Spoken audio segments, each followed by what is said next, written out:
Good morning, good afternoon, good evening to all the respected dignitaries, distinguished speakers, honorable participants, loving audience, and beautiful people present here from all around the globe.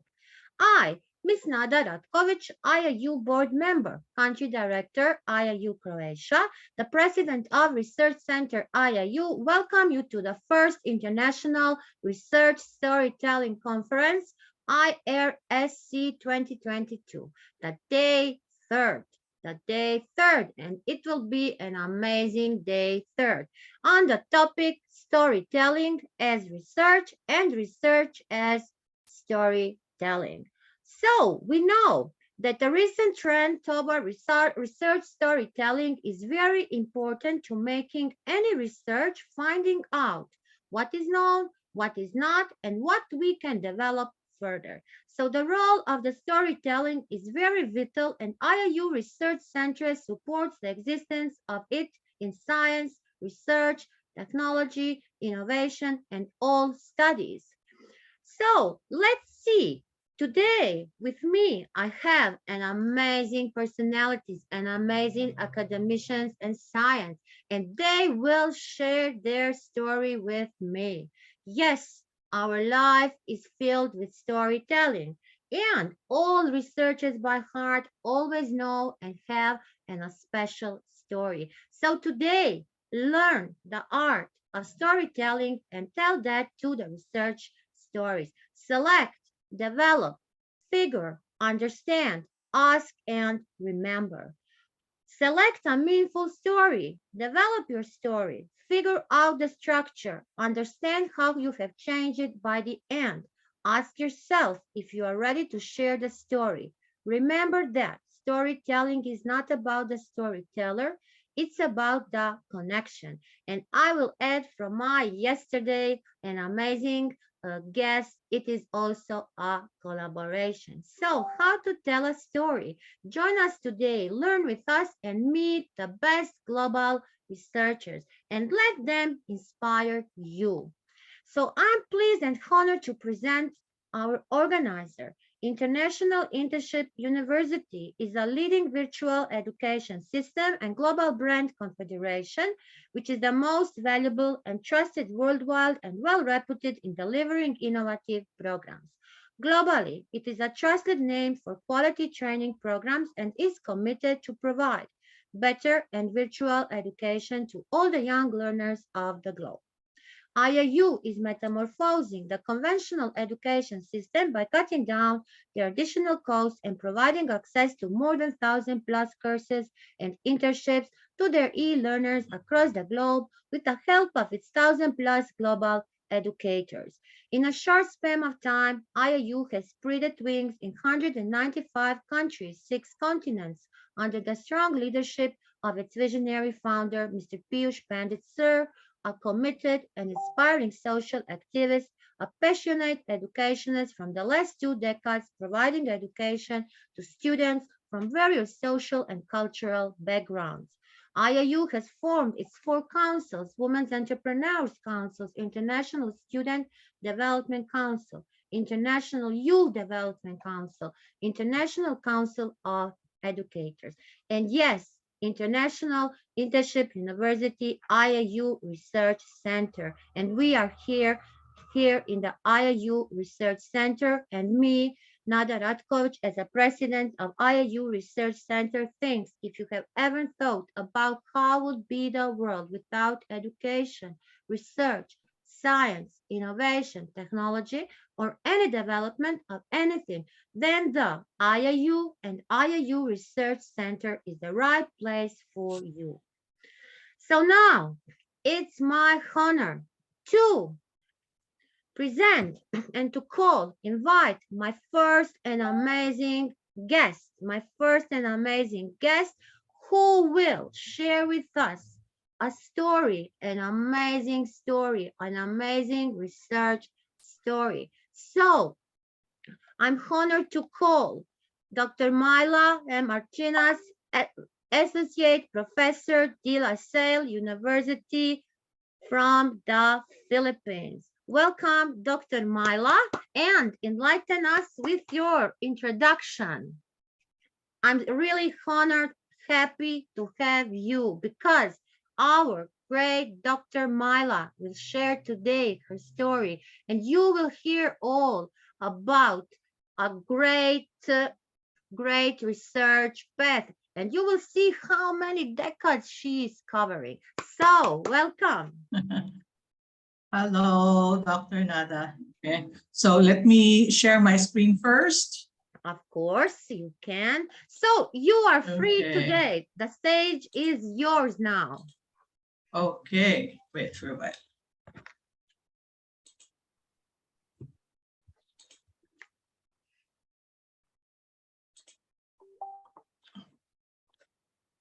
Wait, Dr. Nada.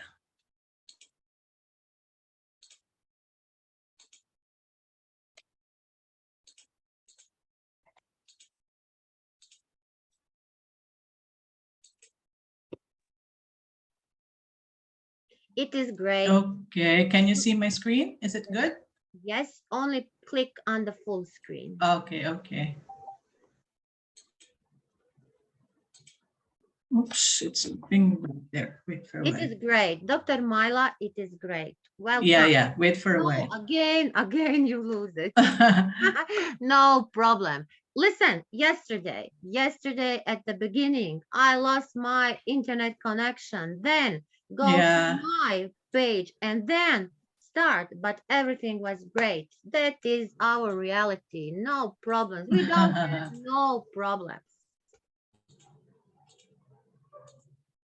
Okay.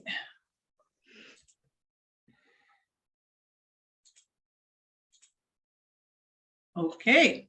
Okay. So good day, everyone. Good morning, good afternoon, okay, good evening. Okay, so first, okay, again, let me express, okay, my gratitude to IIU and the IIU Research Center, the organizers, okay, of this first international research on storytelling conference 2022 for inviting me to serve as one of the keynote, okay, speakers for this event, along with two other renowned researchers in their respected fields. For this presentation, okay, for Meet Me first, okay, to introduce myself, okay, I am, okay, Dr. Myla Arcinas. I am a full-time faculty from the De La Salle University, Manila, Philippines. This is a very special and personal presentation for me because I will be humbly sharing, okay, with you 2 decades, okay, of my experience, okay, as a researcher. Okay, as a researcher. So in this slide, okay, you would see, okay, the logo of my research center. Okay, so De La Salle University is committed to its mission of becoming a leading learner-centered research university. So as a faculty researcher, okay, at DLSU, I am expected not only, okay, to teach, okay, but also to conduct and publish research. Okay, as a faculty researcher, like all other higher educational institutions around the world, my share to contribute in the production of knowledge and of course the literature is expected as a faculty researcher. So we are expected to share our research outputs to our students in the classroom, but more so to help, okay, in creating impact, okay, to the larger society as a whole. In addition, okay, in this slide, you will see my research identifications, including my ORCID ID number, my Scopus ID number. You would also see my Ad Scientific ID number, even my academia, okay, and research Catholic, so that you may be able to see or check, okay, me as a researcher and of course my outputs. Okay, so this is my ORCID ID number. Okay, this is the website that you could visit, including my Scopus ID and my Scopus research publications. Okay, in this slide, okay, in this slide, you would be able to see my Alper Dogger or AD scientific index ID. Okay, and as you all know, on the left side, okay, you would see the summary, okay, of my 5-year contribution in the Google Scholar, okay, research database. While on the right side, you would see details, okay, particularly specific publications, okay, in the Google Scholar.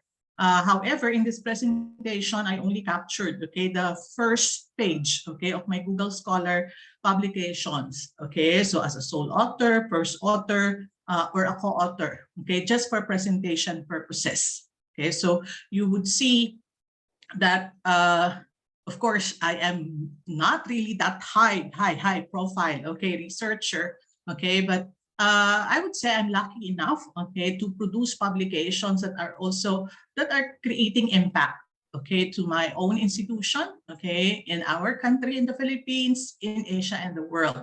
Out of the 381, okay, faculty from our university, in terms of publication, I may be a bit far, okay, but part of the 100, okay, with 78, okay, in the ranking, okay, of the 3,560 researchers in the Philippines in the last 5 years, okay, I'm number 666, okay. Oh, Dr. Myla, you Yeah. are the top. You are Okay. top.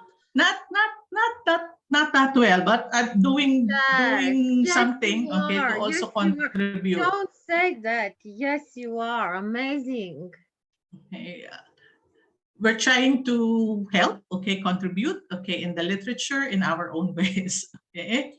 And then this is my academia, okay, and my research gate links. So you may be able to check that, okay, or see, okay, that. Lucky enough, okay, in academia, okay, I am part of the top 4%, okay, mentioned, okay, scholar. Thank you very much for those who follow me and cite my work. And then in the research gate, okay, I already have 77 publication. Not that high, okay, but happy enough, okay, that they are noticing, okay, my works and publications and being cited. Okay, these are my works, okay, aside from journal articles, okay, or journal publications as a lead author, okay, as a book editor, okay, as a book chapter contributor, likewise as a textbook chapter contributor. Okay, so just selected, okay, materials for presentation purposes. And then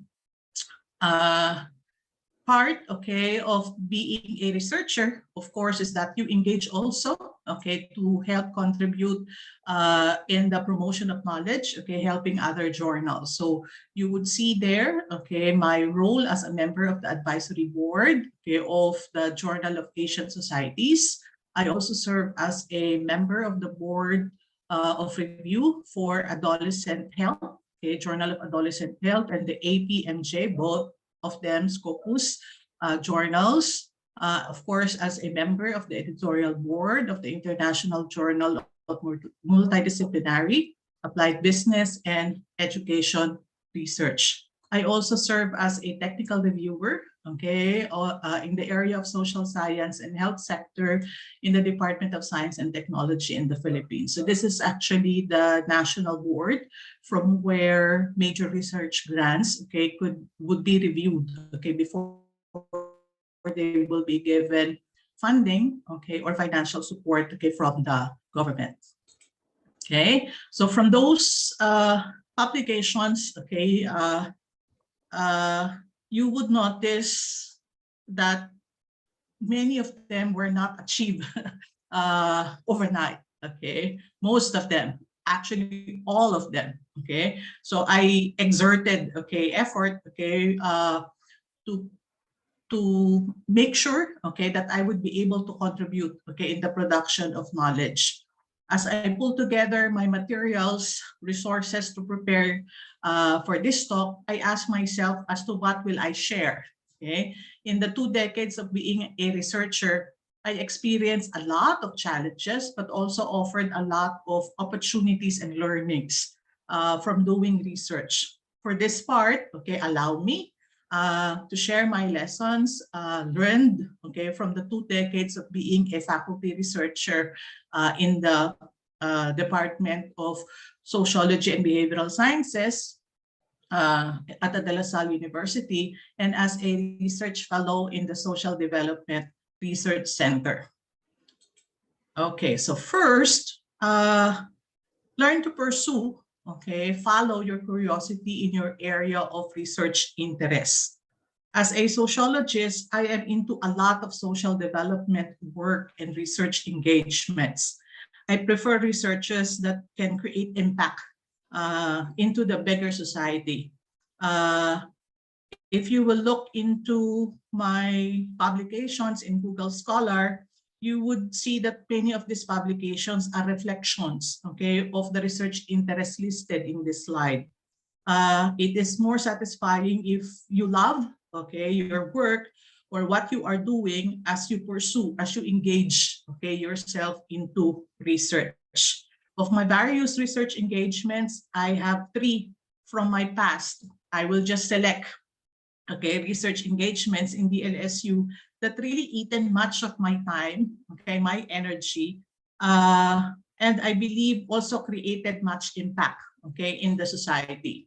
So first, I'd like to share, okay, this project of mine, okay, my very first project with SDRC, DLSU. This was actually with the International Federation of Catholic Universities in Paris, and I got to work with IFCU as the project country director for this project.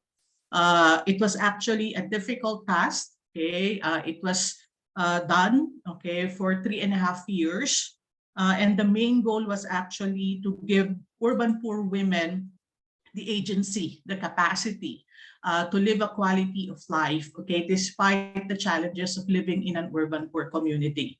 So collaborative efforts among DLSU, IFCU, the LGUs and the urban poor community allowed us, okay, to help capacitate, give women, okay, the capability to empower themselves, okay, through participatory research.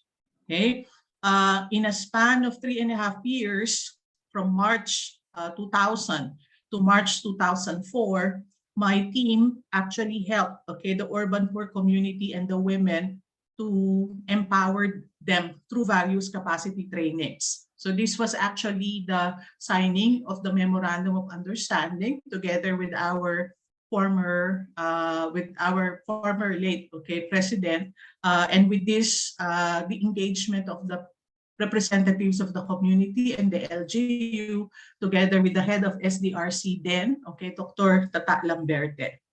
So with this mobilizing, okay, different sectors in the community to help, okay, capacitate them. So 153 trainings were actually conducted, okay, so that we would be able to help them. So in 2001, I was actually pregnant, okay, and competing with a lot of tasks, okay. I was trying to complete the work, okay. So even if I was pregnant then, I did my field work, I conducted trainings. It was difficult, okay, but it was highly rewarding. So the urban poor women and the community reached out to you and thank you, okay, for assisting them in leading them to a better quality of life, satisfying enough, okay, in terms of all the efforts, all the time, okay, invested, okay, in the community. The second major contribution of this project to me was the publications, okay, generated from this project. So we were able to publish, okay, a book manual, okay, intending to help community organizers, women mobilizers in terms of the ways, okay, to organize, okay, urban poor women. So it was actually done, okay, in collaboration with the research team members, okay, and we were able to publish one. So some community organizers, women organizers were actually using that, okay, and using our experience as actually an anchor, okay, for them to be able to do their community work or urban development work. Together with that, I was able to publish a journal article and also able to publish a book chapter. So part of my research engagement, okay, in IFCU was also a reward on my part of being able to publish also my experience, okay, and the experience of the community in connection to that project. Okay, so second research project that I could say of big impact, okay, to the lives of the Filipino children and the Filipino family was actually the project, okay, that we had with UNICEF. So UNICEF commissioned two major research projects intended, okay, to make a profiling, okay, of the capacity of the children to maneuver, okay, use of gadgets, okay, in many ways, not only for their academic, okay, requirements, okay, but also for networking, okay, or connecting with different groups of people.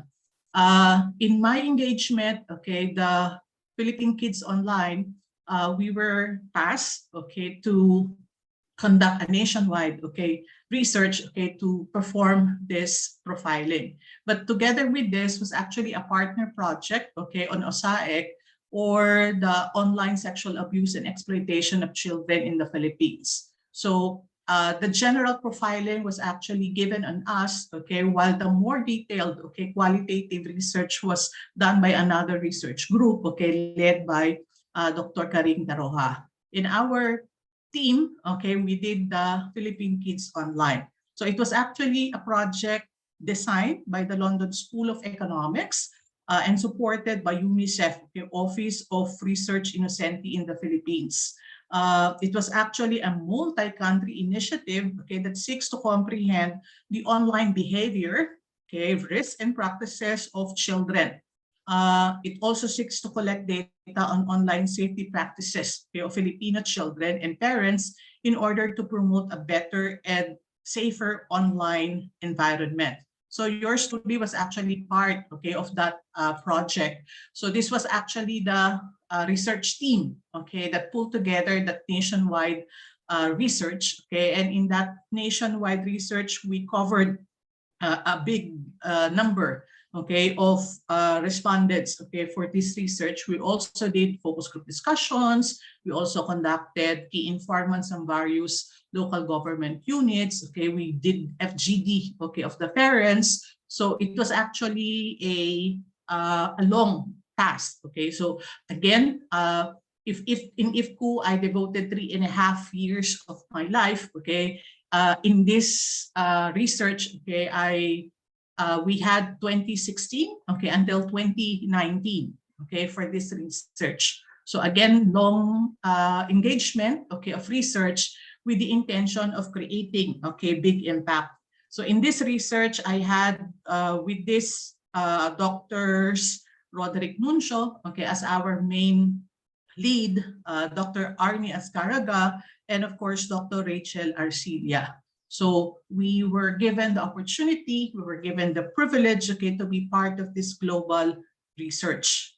17 regions, 25 provinces, 145 municipalities, 225 barangays were covered, okay, by this research. It was tiring, very taxing, okay, but very rewarding at the end. Okay, so in the study, we map out, okay, the profile of the Filipino children, their internet usage, their exposure to online risk, covering likewise online abuses and exploitation and violence, which was actually used as a foundation profiling study, okay, of the OSAEC second part, okay, of the research. So the final research, you could actually access it online. You would be able to see the link, okay, below, if you are interested, okay, of the general profile.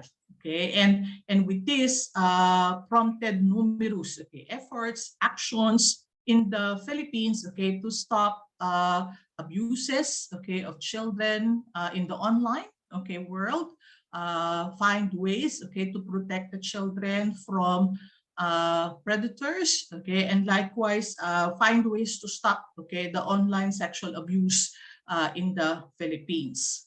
In this project, okay, we were able to extend, okay, our engagement, likewise the advocacy, okay, to protect, okay, the children, okay, from online abuses. We had, okay, our engagement, okay, in this advocacy, okay, from where a safer home, okay, for safer children, okay, would be a way to encourage more awareness, okay, and curiosity, okay, of this concern in the online world, particularly in the increasing number of PASAE. So in July 2021, with the assistance of UNICEF, Save the Children, AUSA, Department of Social Welfare and Development, and the Department of Education in the Philippines, we were able, okay, to launch, okay, this event, and it was actually a success because it was attended, okay, by many government agencies. The Department of Education even require, okay, teachers and students, okay, to watch this online, okay, so that they would be aware of what is happening, and they would be given the information so that they would be able to protect themselves from situations that would lead them, okay, to a difficult situation when they are using gadgets, okay, or they may be in a context of risk, okay, in using gadgets. So numerous institutions, okay, after these events, increase their commitment and their efforts, okay, and initiatives to protect, okay, children online, and likewise, okay, to protect sexual abuse of children virtually. So this was actually very recent. This event was very recent, only this August. Okay, the intention was actually to increase, okay, more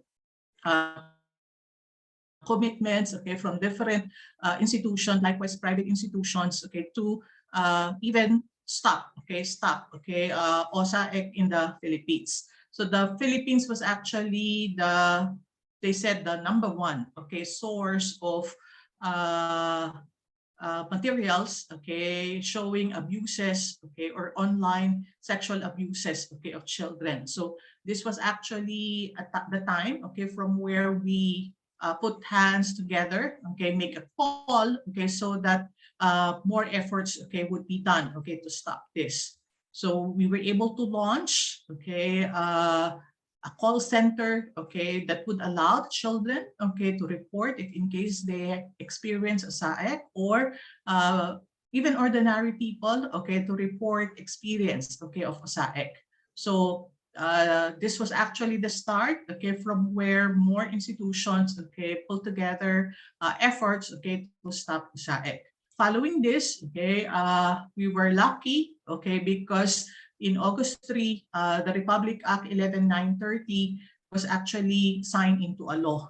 So by RA 11930, this is known as the Anti-Online Sexual Abuse and Exploitation of Children Act. Okay, likewise the Anti-Child Sexual Act or Exploitation Materials. So the law strengthens the country's response via institutionalized and collaborative approach of various institutions, including government, non-government, and including private organizations, to making the digital environment a safe space, okay, for the children. So this was actually part, okay, of the effort, okay, to totally find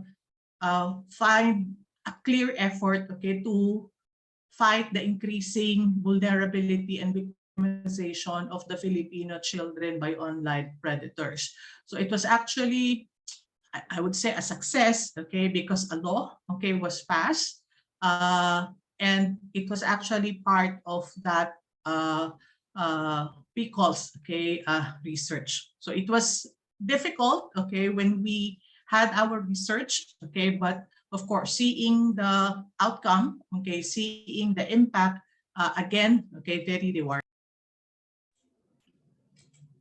Okay, the third research, okay, which I would say for me, okay, of great impact, was actually the project on e-learning outreach program for public schools. So this project, okay, intended to address the need of the teachers, okay, for them to learn skills, okay, to conduct online teaching. Okay, so this was conducted in 2012, okay, to 2014. So 2012 to 2014. It was funded by the De La Salle University Vice Chancellor for Research and Innovation. So since the Department of Education don't have much funding, okay, to support conducting trainings, okay, and capacitate, okay, teachers, okay, on how to do a good module, how to write modules, and how to conduct online learning. De La Salle University, okay, partnered, okay, with the public schools so that we would be able to provide trainings. So we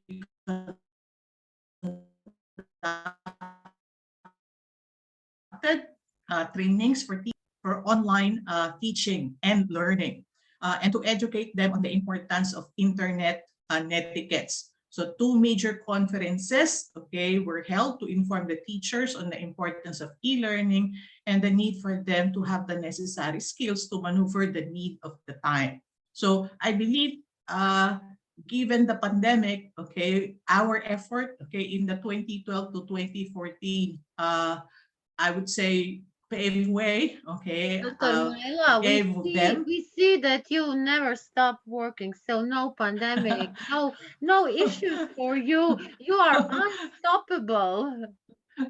We want to help, okay, our society. Of course, we're not a rich country, so no one would actually help except, of course, the Filipinos really wanting to help Filipinos. Okay, there are a lot of issues, a lot of problems in the Philippines.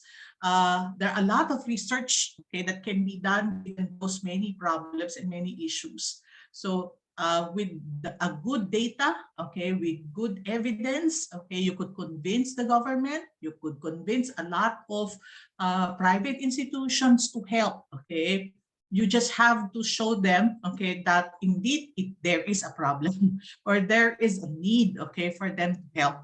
So those researches, okay, I would say eaten much of my time, much of my effort, much of my energy, but very rewarding at the end. Okay, so IFCU, okay, 3.5 years of my life. Okay. My PCOS project, again, 3 years of my life, but still continuing because of the advocacy of the OSAEC. And then we have the network learning PH, okay, from where we help teachers, okay, improve their skills, particularly capacitate them, okay, to be good teachers online. Okay, so we never expected that there would be a pandemic, okay, and it was actually a good thing, okay, that many of them, okay, were able to attend the trainings, okay, even if face-to-face or online. We're able to attend our conferences. We were able to ignite curiosity, okay, so that they would be more curious, be more concerned that they have to learn how to use gadgets, okay, in the classroom, and of course, conduct e-learning. Okay, so from this, okay, we had 3, okay, publications. And one of this, okay, was actually a Scopus publication. So part of the rewards, okay, of engaging myself into those research projects, okay, were actually being able to publish. Okay. Now, second point, okay, second major learning, okay, that I got from my 2 years of being engaged into research is that we should be able to collaborate with others. Okay, if you are a researcher, there are times that you can work alone. Okay, you could Dr. write alone, Myla, you could Dr. publish alone. Myla, I'm really sad Yes, I didn't know you before.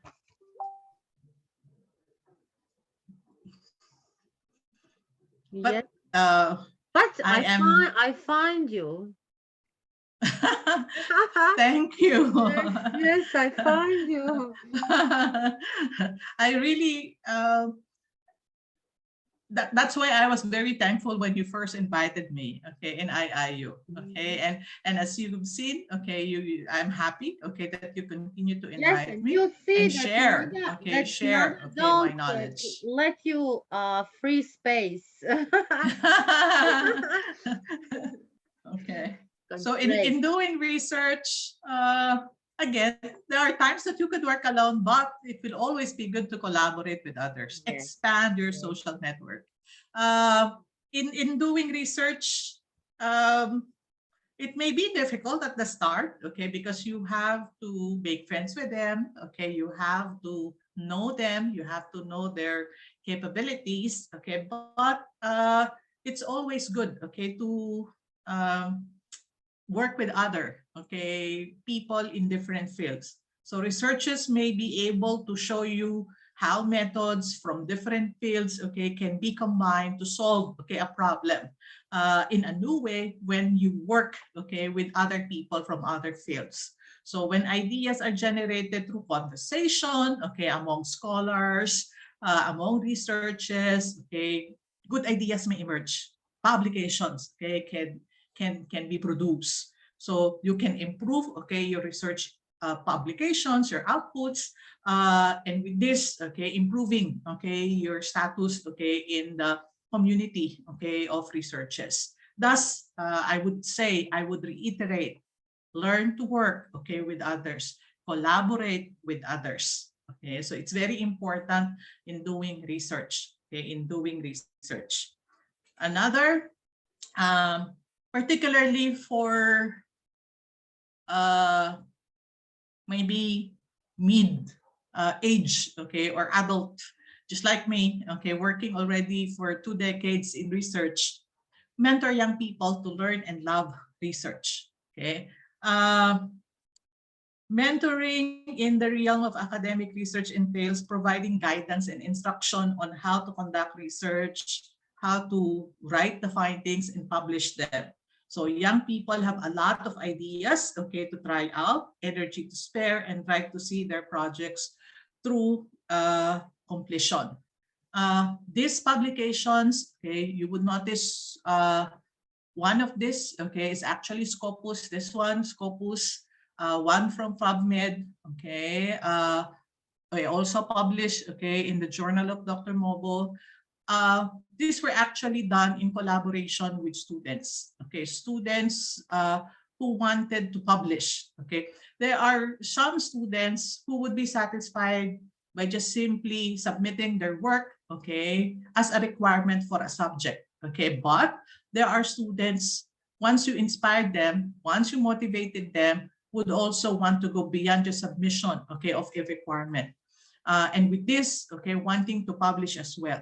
So teaching them how to write, okay, teaching them to find uh, a journal, okay, from where their research topic would fit, okay, uh, teaching them to accept uh, how to make revisions, okay, submit and resubmit, okay, from the revisions being asked, okay, would lead, okay, to publications. So these are just a few, these four are just selected, okay, publications, okay, from my collaboration with students. At the De La Salle University, even senior high school students, okay, are encouraged to publish. So this one at the left side, okay, I published this with senior high school students, very young minds, but very much willing to learn, very much willing to publish. Okay, so you just have to give them the guidelines. Okay, you just have to inspire them. Okay, that even at a young age they could publish a material of their own. That even if at a young age, okay, they could already be, they could be proud of saying, okay, that even after college, even before college, okay, they already had a publication of their own. Okay, and then another lesson for me, I'm already 53, but I still continue to find ways to improve myself. I still attend trainings. I still sit down with my colleagues, listen to their sharings in terms of how I could learn new ideas or learn new techniques, okay, in analyzing data. So do not fear rejection if there could be rejections in research grants, but I try to find ways, how come I got rejected? Okay, and then from there I try to learn, Who relearn. Okay, Who new can, things. who has Okay. courage to reject your work? No, there are a lot of good researchers. Okay, a lot of Yes. good researchers. And when you think of grants, you compete, okay, with the best researchers. Okay, Yeah. so with that, uh, you would learn that there are a lot of things to be done, okay, in this world, a lot of issues that from where we could help as researchers, but there are also a lot of researchers who may have better idea than you. Okay, so because of this, okay, you would learn that, oops, maybe because they have better uh, call for action, okay, than what I presented. So it's always good to learn. It's always good to find ways how to improve yourself, develop your skills, find new knowledge. Collaboration for me is a good way to learn new ways of looking at things. Okay, so new perspective, new way of looking at things. Okay, as I work with others, as I work with them, I try to attend more trainings so that I would be able to understand how come they arrive into that. Okay. So just this last quarter of this year, I still attend trainings. Like, for example, I want to learn more about data science and statistics for research. Okay, I am teaching social statistics, but I still wanted to learn more. I want to know more about data science. I wanted to know more about quantitative meta-analysis. So I want to update what I know, and I wanted to know more, okay, particularly the new trends. So it's not easy, but it would need time, okay, to invest, okay, but I love learning new things, okay. And then you have faces here. I would say these are my mentors. They are my mentors, okay, so they were my mentors. Learn from the experts, grow your research career with the experts. The late Dr. Exaltacion Lamberte was actually my very first research mentor. She was when I was a young researcher, she was the first one who invited me, okay, to join her research project as a research uh, assistant. Okay, so from her I learned a lot. Okay, particularly how as a young researcher you would be able to learn how to do work, conduct field work, learn to write fast, okay, and be able to deliver the output, okay, expected by the funding agency. Together with that, okay, Dr. Jesus Marco, the late Jesus Marco, they were actually former heads of SDRC, or Social Development Research Center. Dr. Jesus Marco was very kind, very accommodating, always very much willing, okay, to teach how to uh, call the attention of the funding agencies, okay, particularly how to win, okay, a project. Dr. Roderick Nuncio is now our current dean in the college. I served with him, okay, as an assistant dean, okay, and I worked with him in three, okay, of my major projects. He was actually the head, okay, of my PCOS project, and also the Learning PH, okay, project. And then I just finished, okay, a project from Dr. Madalena Santa Maria, okay, the REO director, so Research Ethics Director of the Research University.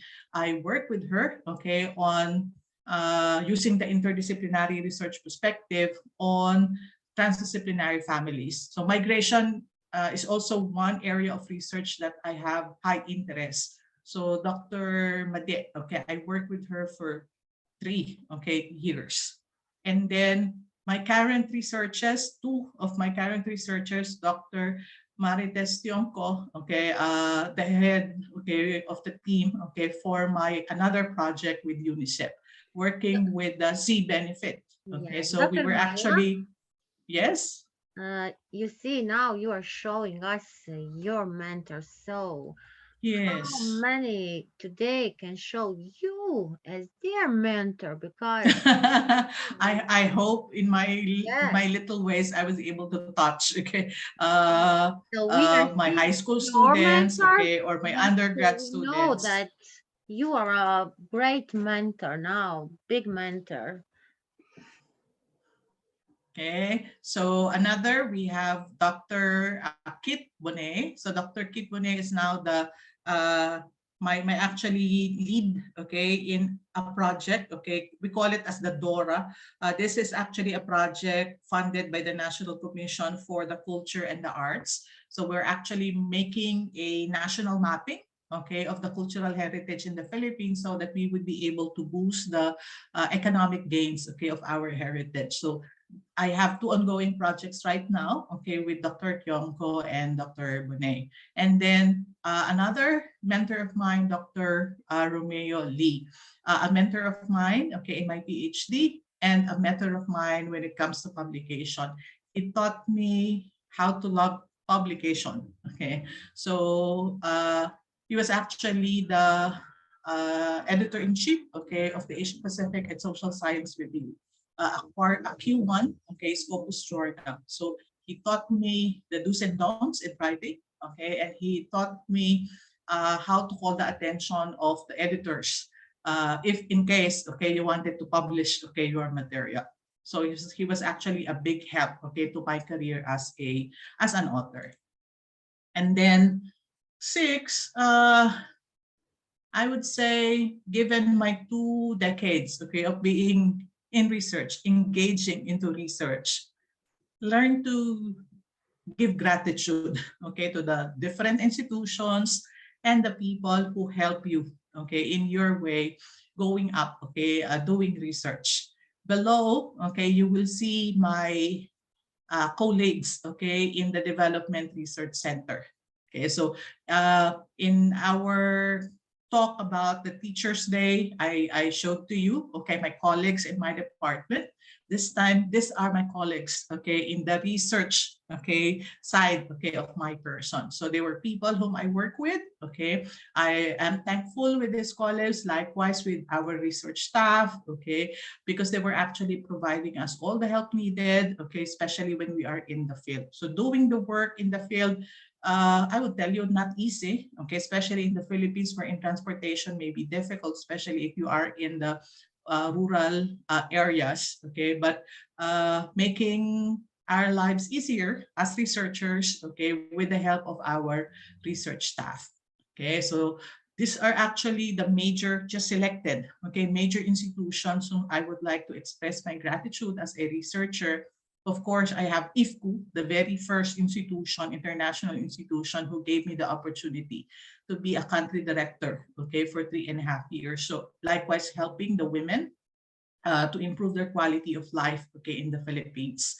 Of course, UNICEF, okay, two of my major projects, and then another ongoing project with them, okay, because of my interest, okay, on the lives of the children. And then the World Health Organization, SAVE, and then the Department of Health, because one of the areas that I am into is actually into public health. Okay, so health of children, health of the women. So they were actually very supportive when it comes to giving funding. And of course, TESDA, the early years of my research life, okay, was actually through a project of TESDA. So I was given the opportunity to visit almost all provinces, okay, in my country because of a project that I had with TESDA. So TESDA is the Technical Education and Skills Development Authority. So I conducted training, conducted capacity training, okay, for teachers, okay, in TESDA.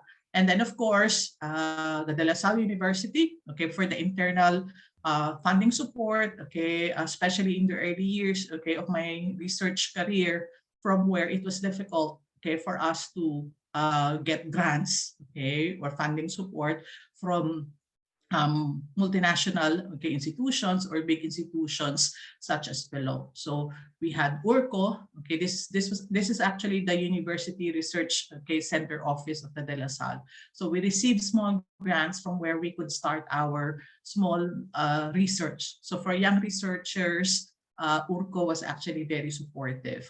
And then we had our Vice Chancellor for Research and Innovations, okay, from where you would get bigger money, okay, support, okay. One of this was actually the learning, okay, PH, from where we were able to conduct trainings, okay, among public teachers, okay, in the selected schools in the Philippines. Okay, so for the 2 decades of being a faculty researcher and still being given, okay, the opportunity to engage in research, I would say thank you very much, okay, to all of you. Grateful for small things, big things, and everything in between. So thank you very much. Again, this is Dr. Myla Arcinas, a faculty researcher from the Philippines. Thank you. Dr. Myla, Yes, uh, I this will. was this was really amazing. This was really amazing. You really inspired me. I hope each one who was listening and who was watching you.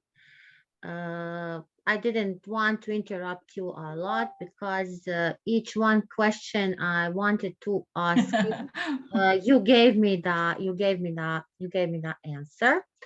So your journey as a researcher is really, really. I don't have a word to say what it is. And I hope to do more. I Yes, hope to be listen, engaged listen. more, okay, to I'm sure research. you will do more. But showing us your work, your projects, your books, your textbooks. You're like a member of the advisory boards, reviewer boards, editorial boards, technical reviewer, and still you're coming from a part when someone will ask, how will Dr. Myla do that? She's not. In the field of the techniques, statistics. So you are handling this amazing. You have a lot of very interesting parts like women and children, adolescents, research interests, e-learning, ICT, health and migration, community development, organizational, humanic, working for the humanitarian. So I don't know what to say. What I like the most, I like each one of things, your publications, your rules, collaborate with others, mentor young people to learn and love research, continue your love, hunger for learning. You are still learning and you will never stop learning, showing us your mentors, everything. And this organization from you are helpful today. Dr. Myla, no word to say, really. Thank you very much for giving me the opportunity to No, share I will this. give Okay, you so a this is my opportunity. story Listen, as a listen. researcher. Uh, That's why I told you this is something personal to me, because this is actually sharing to you the 2 decades, okay, of my life as a researcher. So sharing that, okay, to you in this event, it's a privilege, okay, and I thank you for it is that. a privilege to me, You know, I'm really happy. And you hear when I say I'm sorry that I didn't know you before, but I find you. I really have a nose for the best and special people, I find them. I find you from the Philippines. I found yesterday Dr. Samir, Professor Mobo, and each one. So I'm really grateful for all this. And Dr. Myla, I wish you more, so many blessings, and your work. There, if someone asks how many, how much, what is the cost of your work, there is a no cost. There's a no cost, and there's a no million, billion, trillion. If we're talking about the money, who can pay this? Who can pay this work? So thank you very much. And Thank you Dr. very Myla, please, much. do you have maybe one one more message for the end, for the youth, for the students, for all of them? You say everything, but just one short message, please. Um, Again, continue your hunger for learning. Okay, so research may be difficult, but you could learn the skills, okay, to maneuver, okay, the many challenges, and then later on, you enjoy the reward. Great. I think there is no challenge that we cannot solve and fight. Am I right? Yes. Yes. So, Dr. Myla, now we are thankful very, very, very much, and I'm really honored. And now, after Philippines, we have an amazing woman coming from Australia. She's coming from Yes. Australia. A big clap, a big welcome. Thank you. She is Miss Mireille Toulekima. She is award-winning STEM and energy expert. So what it means for a woman? What is this for a woman? STEM and energy. What does that mean? Welcome, Dr. Mireille. Enlighten us Thank today. Thank you very much. Thank you very much. I didn't really know the format, so I'm just going to share, my story and really what I think about, when it comes down to research, what's important and what are the next step really to take, not only for the student, but also for all the professors and the people who are actually guiding, everyone in education. So thank you for the invitation. Thank you for having me today. My name is Mireille Toulekima. So I'm based in Perth in Australia, but I've worked internationally. So Perth Everywhere, is everywhere. Perth, Where is Perth is Australia? home, but I've worked in every single continent. So it has been an amazing journey. So I am an engineer by formation and by background. So I'm a petroleum engineer. And I've, worked in the energy sector for 25 years now. So kind of a guru now.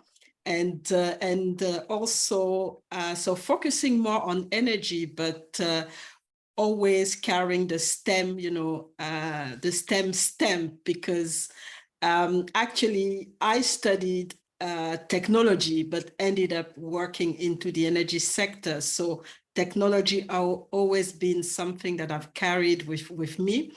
And so as far as, technology and STEM is concerned, especially for us women, it is important that we bring, the way we present it to women.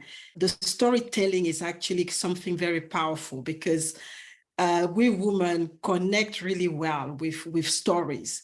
And I think sometimes what's actually stopped women to get involved in, technology, in very technical science, math, is because, we always stay really at the theory level, and we don't really connect with, everything that is that this technology, this science, and the mathematics are doing into our life, and how, we are using it every day, and how easy it is, because I think we have this mindset that science, maths, and technology are very difficult.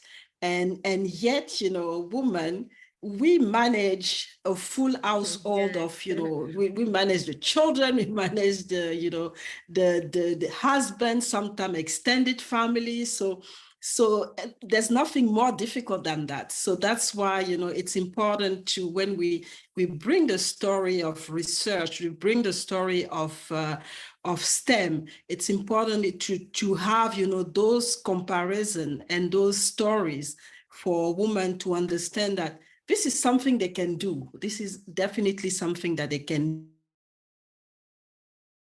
do, and this is definitely something that they can do well. And that's really the message that I always carry when, wherever I go. And obviously I had the opportunity to go a little bit everywhere, just to bring this message where, like everything, there are always challenges, but there are no more challenges than, taking care of a full household or a full village, basically. So that's been really the message here. So as far as, research is concerned, so I've working in the oil and gas industry, I've done a lot of research on the impact, the value that the oil industry is creating in developing countries, but also in emerging markets. So I wrote a book actually called Local Content, Key Enabler for Oil and Gas Projects in Emerging Markets. And the research was to look at how, the energy, because what we've seen so far is that, the energy sector, most of the country, especially in the developing world, even when they have, oil and gas, they actually not, developing themselves. It looks like they're actually going backward. And so one of the things was to look at why are they going backward? And what we realized is that because the system that was used is just have, obviously the international companies coming in and just, paying taxes and not being accountable for what was happening, in the communities or in the country itself. And there've been a lot of study done, and what they've realized is that to capitalize on that, it was better for, to impose certain things to companies so that they take into account the communities, whatever, problem, that are happening in the country, and really have them involved more to create sustainability. And that's been really the push right now. It's not just about, paying taxes, paying royalties. It's about the impact on people, on those communities where they are, doing operation. What is the impact? What is the long-term impact? What is the long-term benefit? And what we've seen is that, that's the way to go. That's really the way to go, because otherwise, if we just, limit it to, a tax exchange or money exchange, or, whatever money that they pay never actually get to go to the community, never get to go down. It stays at the government level, it stays at the elite level, and really the common, citizen doesn't really get it. And that's why we see those gaps, in some of the country who have, extensive reserve on and extensive, oil and gas in big quantity. So that's been, a research that have been really well conducted. And the storytelling was really important here, especially talking to people at the community level. Obviously, a lot of the thing that we do in those industries is very technical. So they don't always understand what's going on in a way. So bringing them into the process, bringing those stories, bringing a certain style where they really connect has been really powerful for them to understand a little bit more what was going on, and to realize and give them power to ask questions, to request certain things that they couldn't before, because they didn't really understand, because everything was really very technical, very, everything was in a closed cycle, and they were not involved at all. So the research in this case was really good, and really going down into the communities, asking them questions, really interacting with them, and getting this feedback to be able to bring it back at the government level, but also bring it back to the different companies that are, coming from outside, and really coming there to make money more than really looking at the well-being of people. So it was important that they know exactly their power, their right, and that was, possible by, bringing those stories and bringing, the science at the story level, and so that they could actually ask the right question, they could actually participate in a way into making sure that added value is created for them. So that's really the power of, using storytelling to, to convey messages that are related to technical, technical industries or technical subject, so that people can actually, relate and understand how the technology, how the, you know, everything that, you know, we are doing in STEM and in everywhere relate to them. Because if not, they're just not interested. And sometimes the disinterest is actually playing against them. So it is important that we tell them exactly, find a way to communicate, and the storytelling has been very powerful for you know, talking to those community and bringing them into the process to create sustainability into their community, in their countries, or sometime in the region, because that's a very important thing, to have this harmony and make sure everybody wins into the process, you know, because that's where, you know, things are getting really difficult, because you have people who have much more, and sometimes too much, and then other have nothing.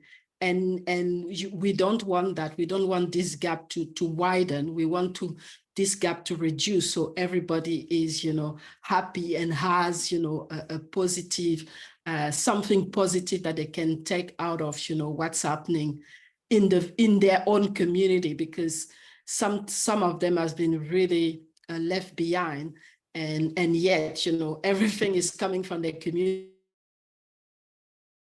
but they don't even, you know, they don't even have the profit of $1 from what's happening in the community.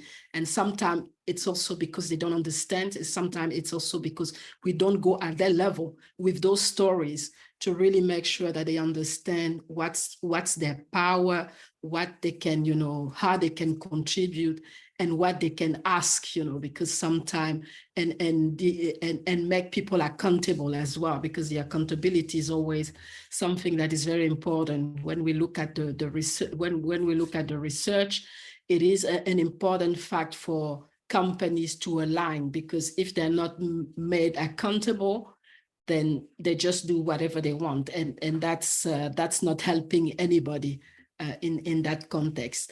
So a lot of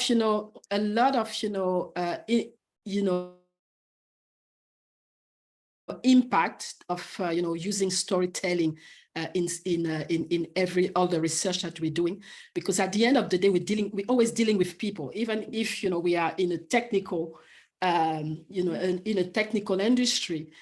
You have to realize that you're always dealing with people, and people when we talk about people, it's about stories.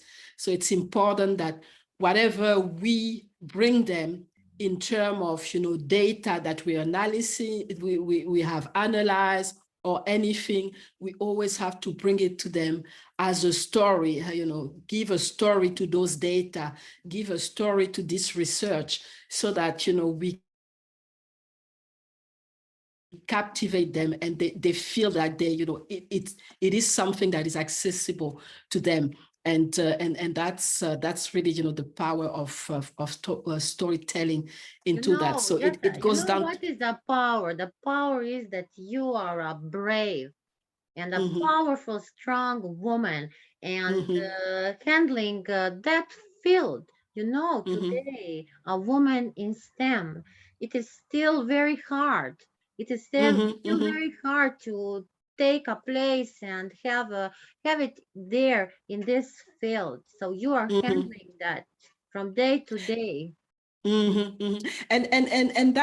And that's another part of the storytelling, is that we women who are in those fields that, you know, other women fear, we have to come, you know, in front and tell our stories, so that, you know, because for me, if you can hear it or if you can see it, Yeah. you can believe it, you know, and you can believe that you can do it. So it's important that we as women working in those industries, we come like in forum like that, and really share our stories, and share, you know, the challenges and the opportunities, and really make, you know, make ourselves accessible, and tell them that it is possible, because we are here.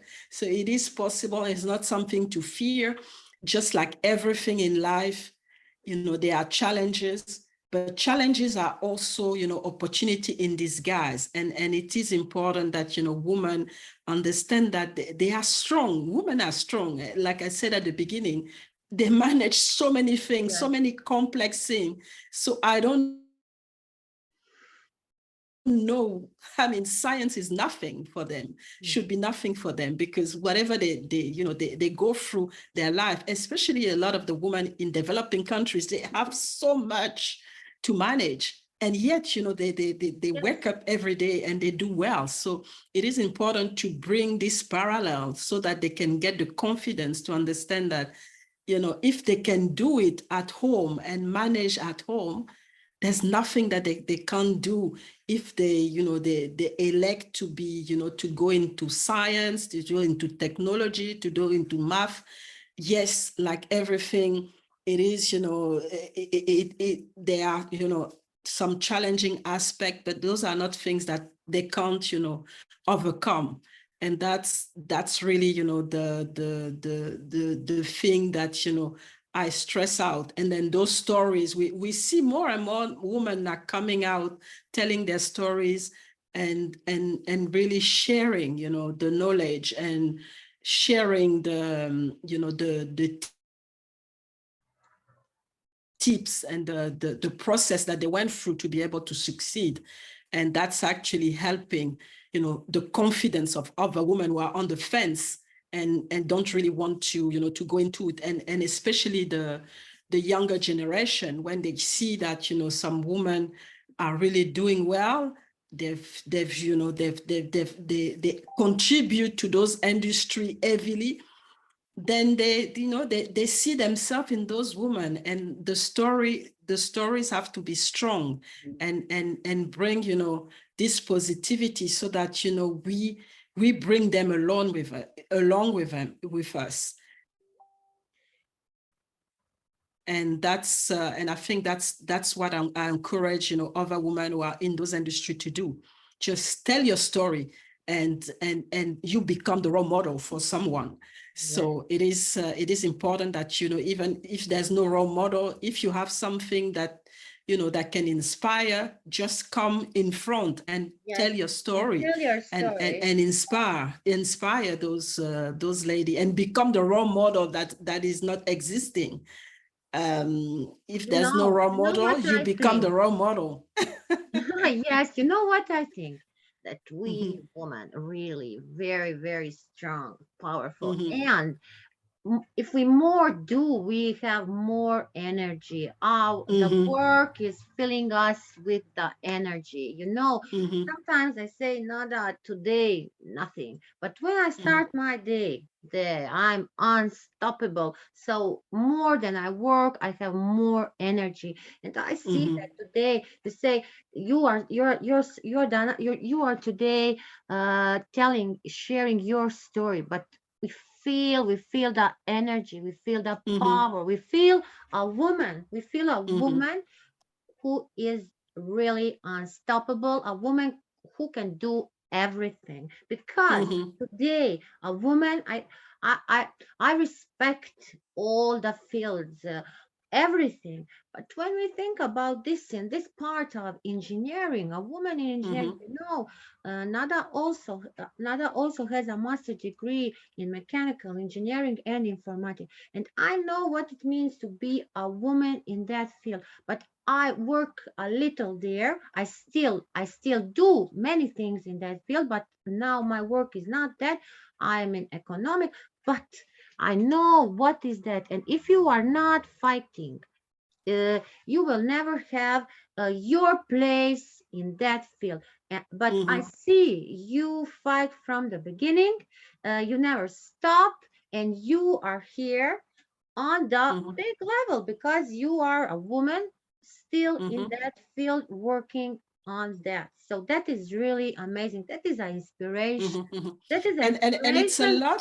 it's a lot about the mindset as well, because you know, it's really starting with the mindset. Sometimes it's not really about the subject of the industry, it's about the mindset, because we are all, you know, in every single industry, we start with no knowledge. So here is the same. So when your mind is prepared to learn, it's already, half the way of, for you. So you make the a half mindset of of the saying, work. I'm gonna make it, that's already, bringing you, a lot of energy, a lot of confidence that will help you to, to continue and excel, in that industry. So I think what I've seen so far is, especially with the young, young generation, really look at the mindset and really instill the mindset that they can do everything, help them to have this mindset and be confident about their abilities, about their knowledge, and about their, their determination that they will make it. So that's, I think that's something that is really, really important to stress out and to, to talk about with any woman who want to enter those, those technical and science industry engineering. So that's an important step to have. Yeah. Is Miss Mireille, is there anything that you would today that you would like to change in your life? Like example, do you think do you need to choose something another to work, and maybe did you think to be like maybe a doctor or something like that, or you are really just you wanted to be? I'm really where I want to be because I was not actually thinking about, being in a technical, job for a long time. I really like languages because I speak different languages. And for me, it was more about, being able to work in different countries where, I could use languages. And funny enough, going into that field actually opened up those doors because as an engineer and especially working in the energy sector, I had to go in different environments, different countries, Yes. meet different people. So that actually help me to like the industry because that's something that I was, dreaming about, being able to meet different people, being able to speak different languages, Now in being able to be, now in Australia, where will you move? and Where is the next this country? industry actually brought it to me. So that industry brought it to me. So and I started to really enjoy, working into the industry because of that. So I think if you, when you talk about no, I don't think I would have done it differently if I didn't have this aspect where I was able to travel and meet different people, maybe. But because it actually helped me facilitate this process, then I'm just happy, and just happy. One thing that I really want to share is that this confidence that I'm talking about, it took me time actually, and I wish I could have been more confident before. It took me almost 10 years before I was really, confident with myself and understanding the power that I could have and in this industry. So it took me quite a while to really understand, have the right mindset and have and really not think of myself in terms of gender, more in terms of a professional that could actually create value in the industry, not only locally where I was, but also internationally. So because at the beginning, you always have those doubts, you're surrounded by men, you're surrounded by people who don't look like you. So the first thing is you focus on what you don't have, and it actually not helping you. And so I was, my mindset was really not right at the beginning. But when I understood and I started to talk to myself and say, you know what, you're here. You're here for a reason. If you're here because you have value, you're here because it's not, about the gender. It's here because there's trust that you can bring value. So please start to, you know, to use the greatness, your knowledge, and start to have an All impact. what you And have, as soon all what as you have, you can use. Dear Mirella, Mhm. I know one fascinating thing about you. I want you to share it with the audience. With you are empowering a woman. Say again, I couldn't get what you said. You are empowering a woman. You Mhm. are working on the woman's empowerment, and I know that Mhm. you have a target. Please share it with us. That part for me is something really special. Oh, okay. Yes. In 2018, I connected with a young woman. She's based in Uganda, and she is a pilot. And we decided to start, you know, a social venture. So the social venture is called STEM Queens. So they, you know, so in Uganda, what she does with the team in Uganda is to actually promote STEM, but also empower, you know, and we want to focus on girls there. It's empower the girls and do outreach and bring, you know, women who have, and that's where the storytelling is very important. So bring women to share those stories with the young girls and the young women, so that, you know, they can, you know, ask questions and encourage them to go into, you know, STEM, and really, you know, be confident that they can become, you know, professional and do well in STEM. And as part of the, you know, the STEM Queens, our mission is to empower at least, you know, 1 million girls Yes, and I hear. women by I want to 2025. hear that number. Yes. Listen. Yesterday Mhm, I had an amazing guest, Dr. Kuljal here from India, and also mhm, he has a target mhm, to 1 million mhm, also, but in other field that for the science, for image science, for the PR, the woman, encouraging the women. mhm, So you see, mhm, really, really amazing. This is a plan. mhm. This is a big plan, Yeah, ambitious plan, it's an ambitious plan, ambitious and plan. Yes, that's again the power of storytelling, because we have all those professional women going into regional areas and, you know, in schools, to really tell their stories and encourage, you know, the girls and the young, you know, the young women to consider STEM and really build on, you know, what those women have done to be able to become, you know, the best in those fields as well. So you that's know. what we're doing. So we're starting to Uganda, and here we are setting it up for our indigenous, you know, sisters and younger generation. And, you know, the idea is to, you know, start obviously expand in Africa, but we really want to have it everywhere. So for I think anybody that you listening, will if you cover. want to I be an think that you will. ambassador, Okay, that's good. I think. I really think that you will cover the whole world, not only Africa. Mhm, Because I'm mhm, sure, I'm really sure that you will do that, and the USA and Europe, because mhm, you have that to attract, and mhm, people believe you. You are very very honest person, so I think that mhm, your target will be achievable before than you think. mhm, mhm, mhm.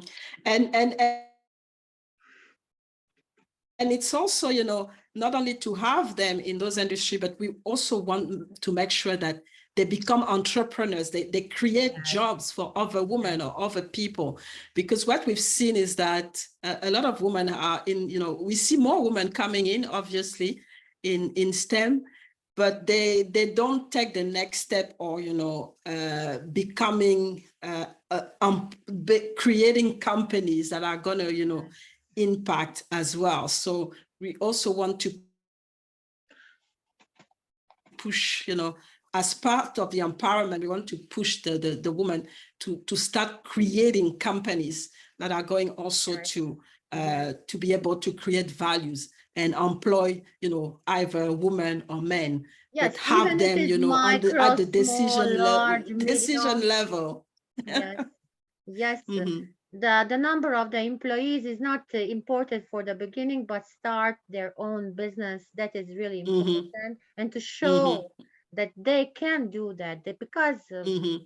the women are really born like leaders. I'm sure that we need to Mm-hmm. fight for everything. We need to fight. So Mm-hmm. that is for us. I think it is not hard to do. Mm-hmm.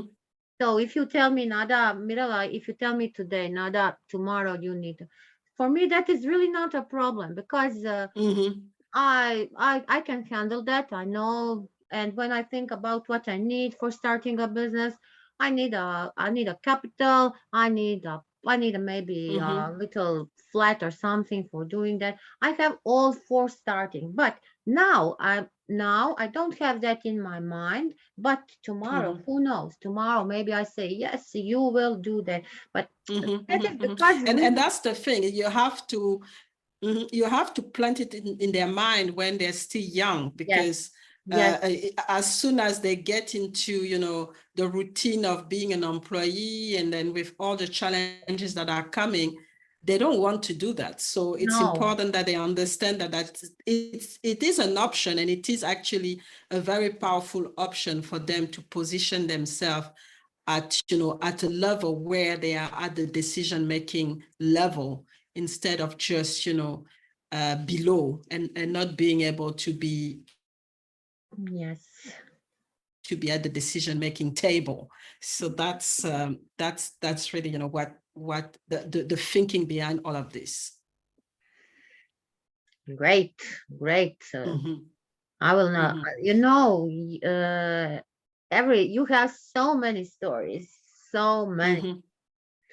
Mm-hmm. So Yeah, that's just one story. that Yeah, is just you're right. only There's one so many. story. Yes, It's I just one know. story. Yes, and this is Yeah. amazing story. Mm-hmm. Mm-hmm. Amazing Mm-hmm. story. So what do you think in the STEM? Which field? What will be the best for the woman to do? I mean, obviously, there are a lot of emerging, industry. We see a lot, things are changing a lot in the digital world. So I think women needs to position themselves there. So that's again the technology, everything that is happening with Web3, and Mhm. all the digital industry. Mm. There's also again in the energy, we talk a lot about the climate change, and we talk a lot about circular economy. So have women to understand what are the needs in those areas, and position themselves, as in the technology sphere, or even engineering, because to be able to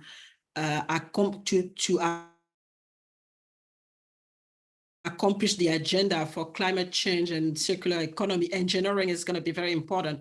Engineering in all aspects of engineering. So it is something to look at, especially like the renewable energy. The technology needs to be there if we want to have clean energy.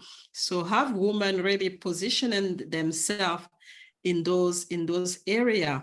And there's also, whatever we talk about now, the robotics, Yes. artificial intelligence, and all those key things that are really now, being now explored. And because it's still the beginning, I think it's the time for women to look at, how can they be involved in those areas where the needs are becoming, increasing. There's an increased need in those Mm. areas. So I think those are, the key thing that I'll be thinking about: the digital, so the technology, all aspect of technology, and then science as well. The medical never go away. Medical, So, medical. and I think we have quite a lot of women in a way in the medical area. So, but the Yes, medical here never we go have a lot away. of women, yes, in that part. Exactly. So the research, medical research, is going to be very important to to have women there as well. I mean, we've seen the pandemic just came out of nowhere. So the research is very important, and have women there is also an important part of it. Yeah, so I think those are, and transportation, because people still want to, travel. You have cars, you have, so a good spectrum of areas, and I think what we can see is that some of the jobs are going to disappear, and they're going to be new jobs that we don't Yes, we even have know new what those jobs. jobs Yes, look like. yes, we have new jobs. And if Mhm, we know today, everything what we say is sustainable. So we can say mhm, that we will have a lot of new sustainable jobs. Because mhm, mhm, we're mhm, talking mhm, about smart cities, smart villages, mhm, and everything today needs to be sustainable. So today the mhm, situation is changing, and I'm sure mhm. that so many women tomorrow, for a few years, will really be in the part of the Internet of Things, in this metaverse AI.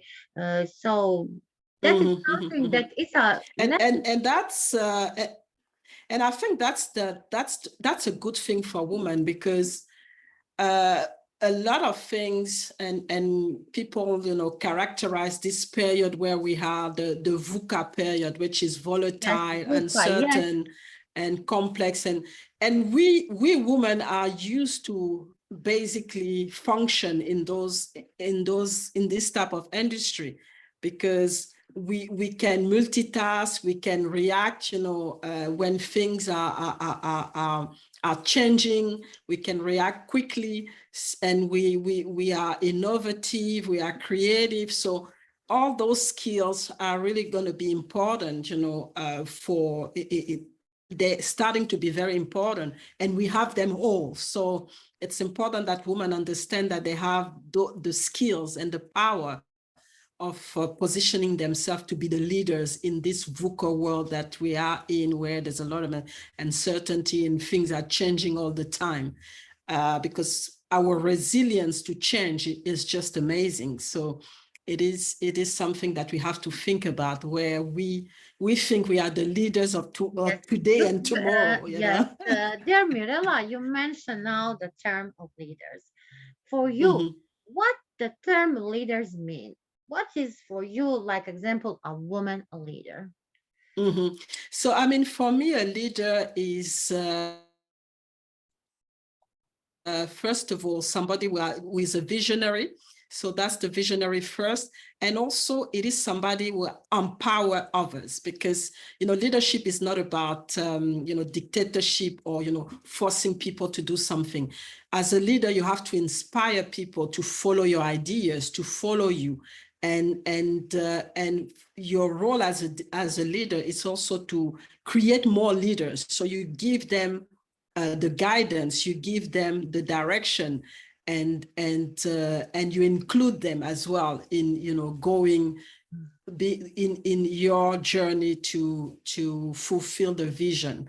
So it is important, but it has to be from their own will, which is the inspirational part is very important. As a leader, you have to bring this inspiration so that people follow you, Yeah, willingly, not, you don't have to force them to follow you. And I think that's really how I see a leader: somebody who has a vision, somebody who is, who is giving back, and somebody who is also open to feedback as well. It's yes, in a absolutely two right. ways, and somebody will make people grow, because that's really important, that the people that you lead, you want them to grow, you want them to become the best, version of themselves. Yes, the And best as a leader, I version. think that's important. But I think that we still have a problem. What our society needs, what is important for that? We need a lot of changes. We need a lot of changes. We know that if we want for the woman to have that main role in the leadership in the society, we need to ensure to them the stability, the progress, and also from nation to nation, from country to country, there is a necessary development. So how to do that? How to ensure that conditions for a woman today? I know in each one country, in Croatia, I'm working a lot on that, empowering the women. You in your country. So how can we solve this? Because we see that still the situation is not changing very fast. It is going slowly. And one thing that I forgot to mention for a leader needs to listen. And I think there's what's going on right now.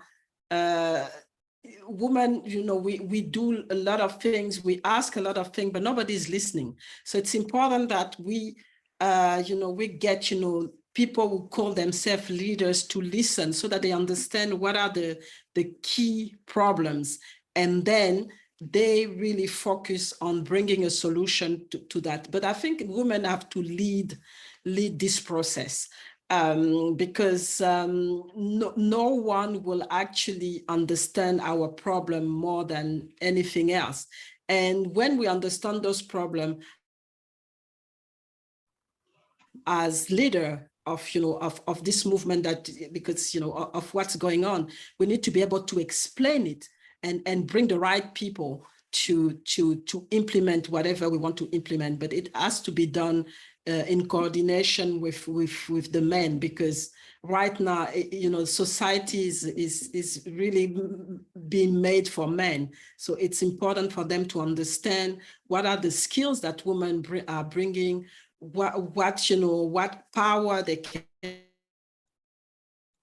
and they can bring into everything that is happening, and understand that empowering women and giving them the tools and basically the space to express themselves, it's going to benefit everyone. Because I think what's going on sometimes is that when we interact with men, they feel frightened. They feel like, oh, if women have a certain power, then it's not good for them, because they're probably gonna, I don't know, do what. But it shouldn't be like that. We should complement ourselves, work together, and find a place for everyone. Because that's the problem, is that some women are actually very capable, but they're not given the chance to they are not visible, they are not seen. To express themselves and to show that they can do it.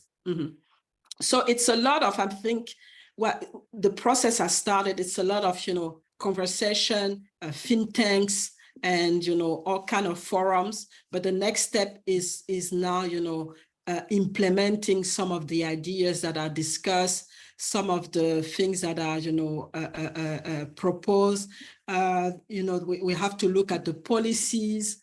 We have to look at the training as well. How do we train leaders to understand, especially men leaders, to understand that there are different style of leadership and women lead differently, so that for them it's not something that comes like, no, that's not she's not leading like me, so I don't want her to be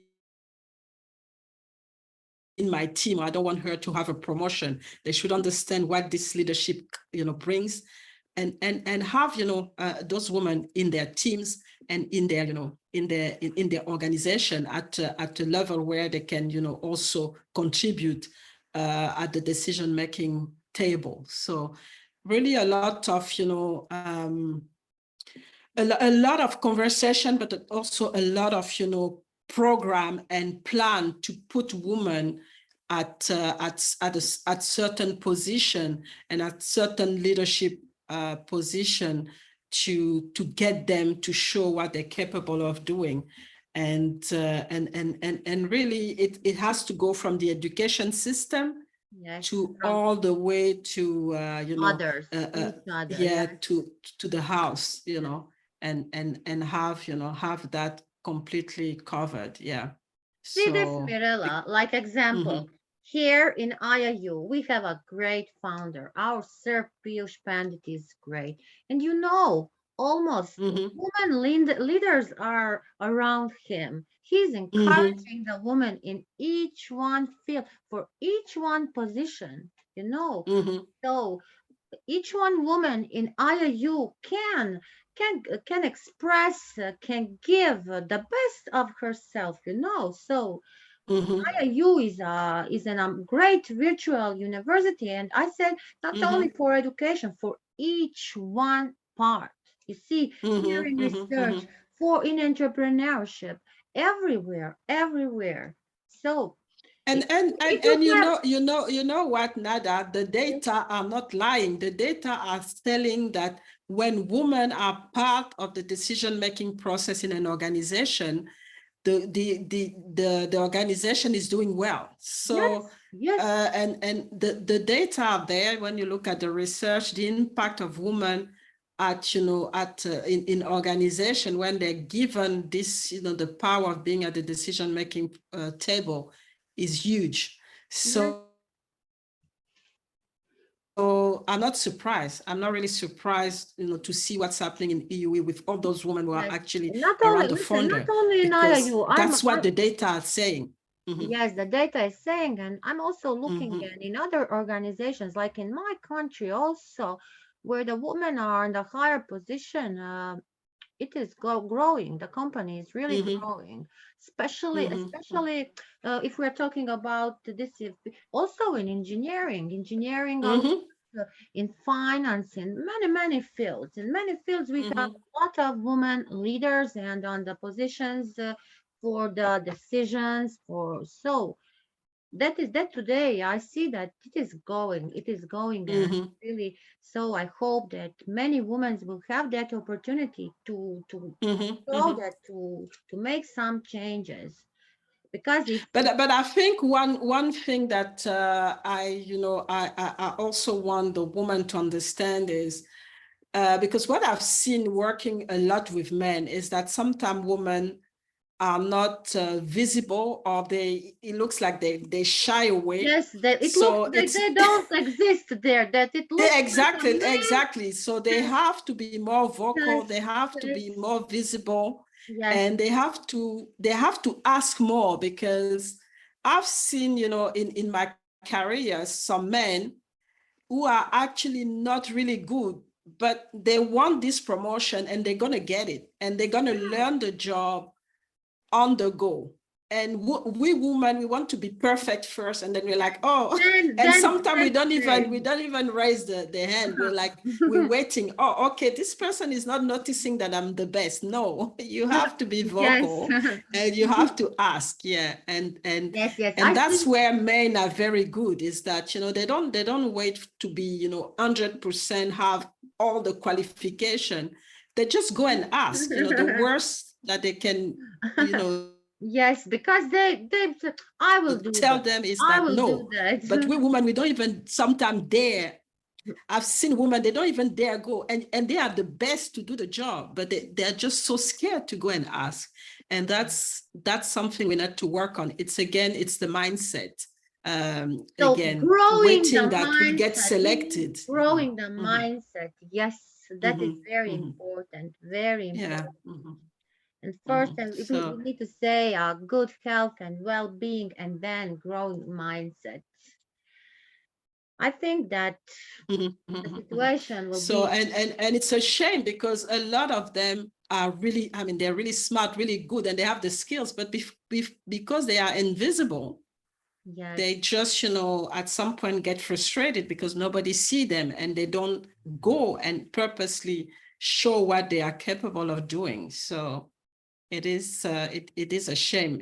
I've seen so many women in my industry just having average career because they're not visible, and yet they have all the skills to be great leaders. So that's an important thing that we women need to really, work on, especially when we work with, in industry where male are dominant. Yeah, it is important. And you are in a dominant field. Really. So yeah, and I mean, I'm talking about those things. I've been guilty of doing it as well, but I just understood at the right time that it was not serving me and it was not serving other women. So I had to change, and yeah, so that's an important thing that I really wanted to share here. I think that you don't need to change. You already have all that, and you are achieving very fast your goals and aims. I see that. I follow you. So you are really doing it great, and you are, dear Mirella, a big inspiration for the women, for Thank you. empowering women, for doing that field. You know how many women would like to be like you. So I really need to be proud on you. And I think that just keep doing a great work. You need to keep that. And I'm sure that your million. Yeah, it's definitely, and that's what we're talking about, the storytelling. Yeah. I have to be the role model and tell the story so that we can have more story and better story than me, because that's really what I want, better story than me.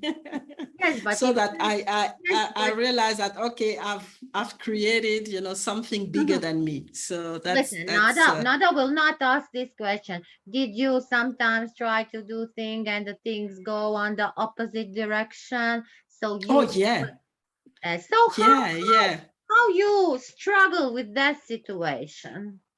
So I don't really struggle, because for me, I always have an open mind. I understand that, when I try something, there are two outcomes that can happen.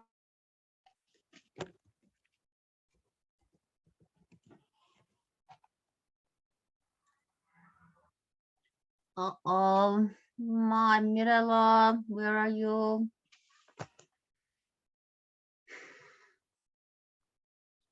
I think little network issues. I had a great question and I wait for a great answer. Mirella, please come back.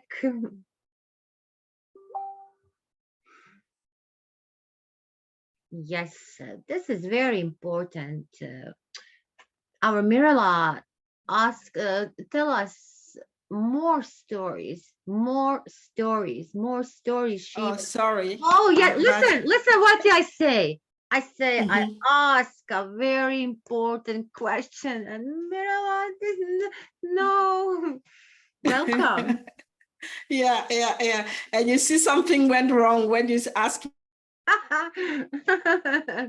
have you ever experienced something that went wrong? So the connection didn't like it.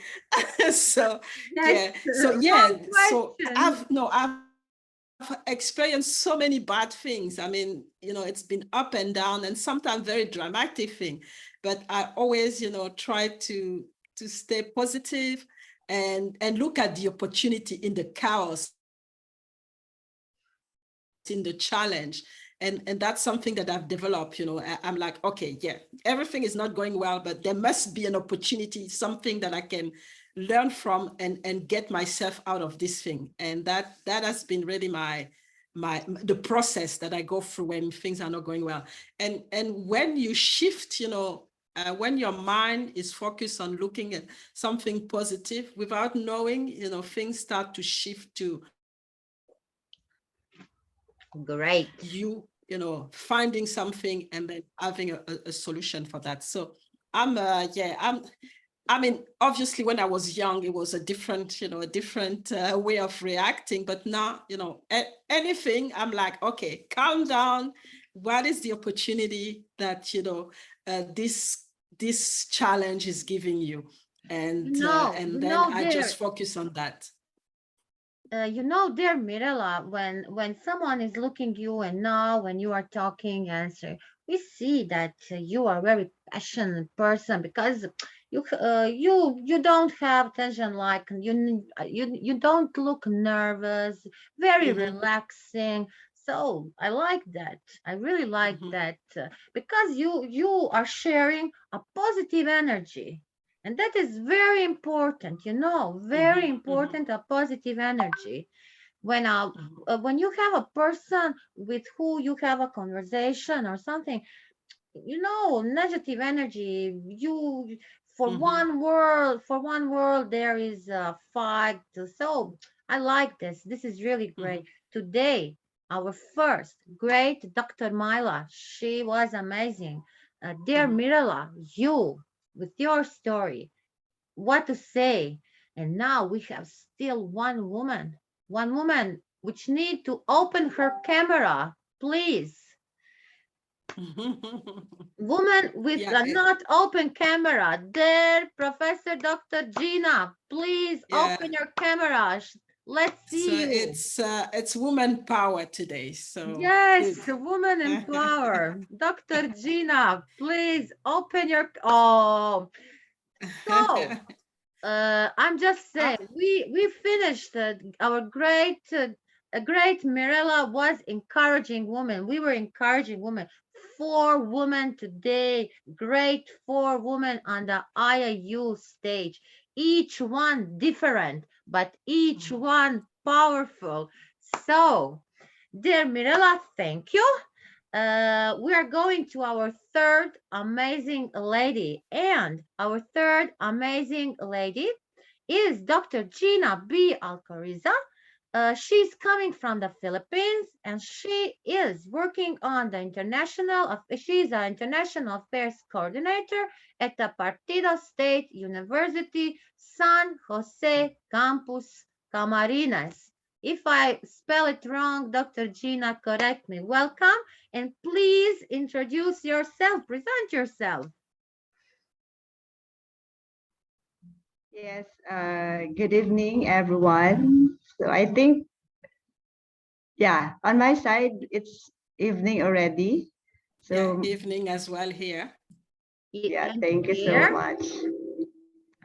Okay, so I'm very much happy to be with you three, with the girl power, lady power for this evening. So this is actually my first time in the conference of Dr. Nada. So finally, I have a finally, time Dr. now. Gina planned every my Yeah, conference and then something goes. So finally, welcome. yes, okay.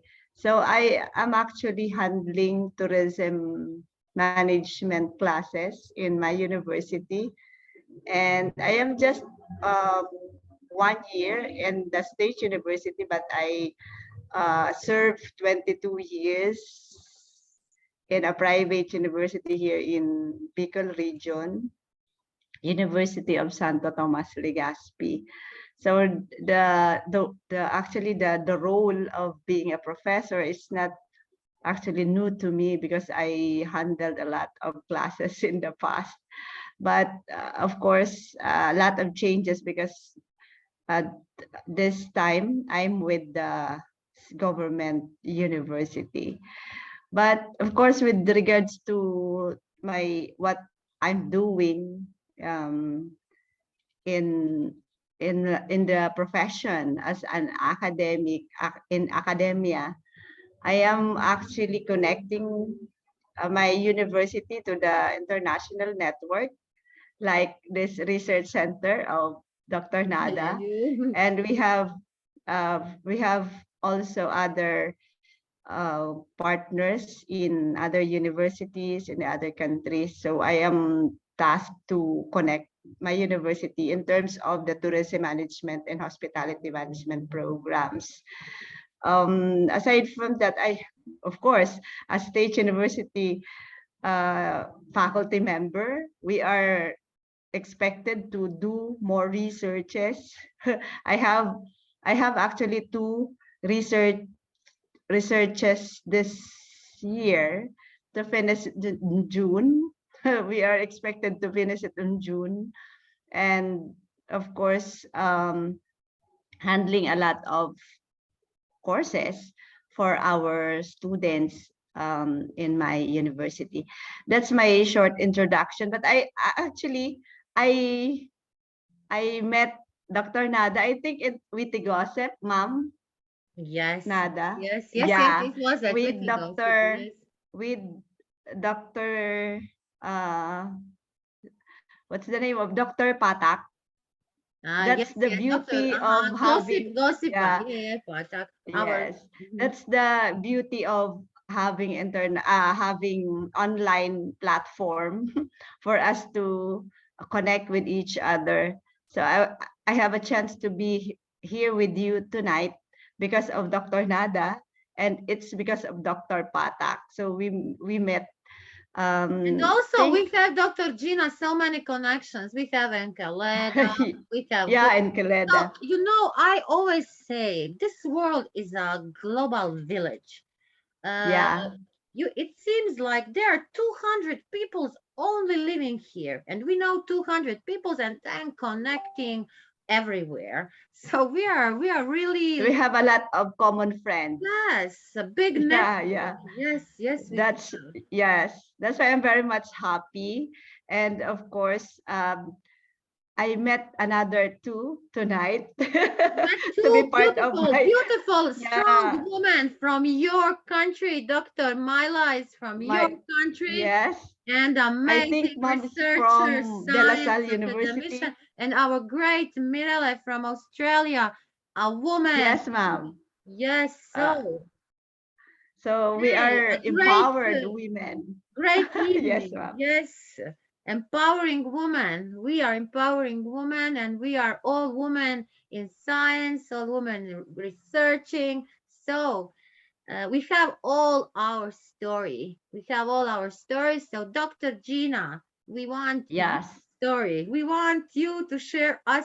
It it can be a short story, but we want one story. Yes. Okay, as you told me before that we are going to share here our stories, whether it is sad or whether it's sweet Whether it's stories about, listen, yeah, there is it no sad story. No sad story. Every okay, story okay. happens with a reason. So maybe for us sad, for somebody no, no sad story. Yes, yes, I agree. Okay. So I am just very You are very optimistic. excited to be Yeah. here now. I see, Yes. I feel. I, I know you can feel it, Dr. Nada, because this is actually my first time. It's finally I join you here, right? Yes, yes. Okay. No. So that is what we said. Yes. You can feel here as you are in your home. Like now you are sitting in the comfort of your in your house. You have your computer and you are we don't have a coffee, but let's think that we have a coffee and we are drinking a coffee and just talking. Just a virtual Yes, meeting. virtual. Okay. Yes, actually I'm in my experience, so just to share with you the experience of being a researcher, a faculty researcher. Before I think we are all started with such things that we are much hesitated to start a research study, especially when we were in our college time. So, so that's the first time that we are going to conduct this, but in the past it's a huge task, but for now it's just a common role in the academia. So for everyone, some for I think for according to Dr. Nada, maybe some people may think that research um, is a thing to be feared for us to fail, or sometimes we are thinking of it won't work for that particular topic. But of course, I am, as I told you, that I am very much optimistic in terms of exploring something, exploring new things in our lives.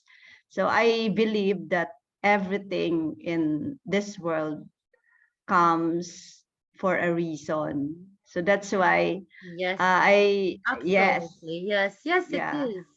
Everything is. I believe also that if you want to bear fruits, you have to sacrifice. You have to start with just a seedling, and then later you can be a fruit. You can be a tree bearing fruits. Am I correct? Yes. Dr. Yeah, Gina, you are in the sector of tourism. Like an, yeah. let me ask, do you think that tourism needs to be a leading field in some country? Like example, in my country, Croatia, we really live from the tourism. Yes. Actually, tourism now is one of the leading and fast growing industry in the world. So there are a lot of countries or states that are actually dependent on tourism because it can, it can actually be the dynamo, or it can move, Is it circulate, yeah, sustainable? My question economy. we ask because is it sustainable? We can make it sustainable. Okay, depends on the people who are handling or managing the tourism. But of course, just to have it. Now, I just continue later, Dr. Nada. So I talking to you that before um, I am hesitant to do no research, but I came with this idea that you need to sacrifice. Remember that the beautiful view comes after the hardest climb. I think I think you agree with me. So this is just like research. Am I correct? Yes, The yes. beautiful view comes after the hardest climb. So we have to start, no, sacrificing everything for us to have a good research. Okay, talking about why we need to engage in tourism research. For the information of everyone, uh, tourism is actually a people-oriented industry, and it's a service-oriented industry. And then we are handling here in the tourism industry the more intangible services. And the good thing, it's tourism is actually seasonal, and then we are handling a lot of people. That's why tourism is a labor intensive industry, and it's good for us to research on this, to do research about tourism, because of its attribute that is very much dynamic. It changes over time, and then because of its complexity, we have a lot of things that we can consider in tourism industry. So sustainability is a big word now on how to sustain tourism, because tourism can actually um, impact more on the economy on the positive side. But of course, what about the environment?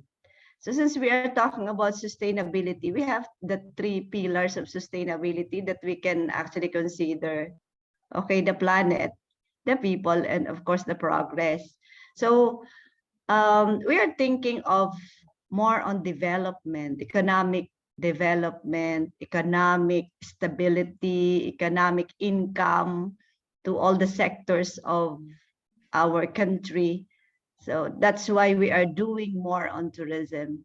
But how about our environment? Because of the development that we are doing We are in developing more our areas. environment. Yes.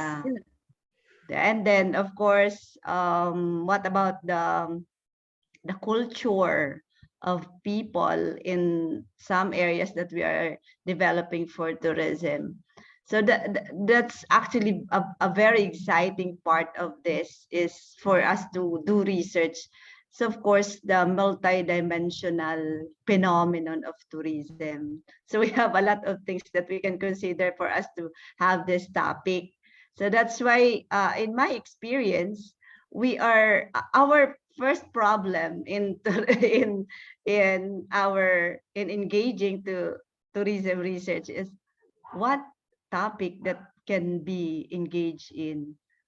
Okay, so we have to cut, no, or you have to dissect, we have to categorize everything. So say, for example, what about the industry? Okay, so we have a lot of, we can actually engage with research on the small medium enterprises that are actually engaged in tourism. So we call them as tourism oriented or tourism related industries or establishments, sorry. And then what about the capacity building for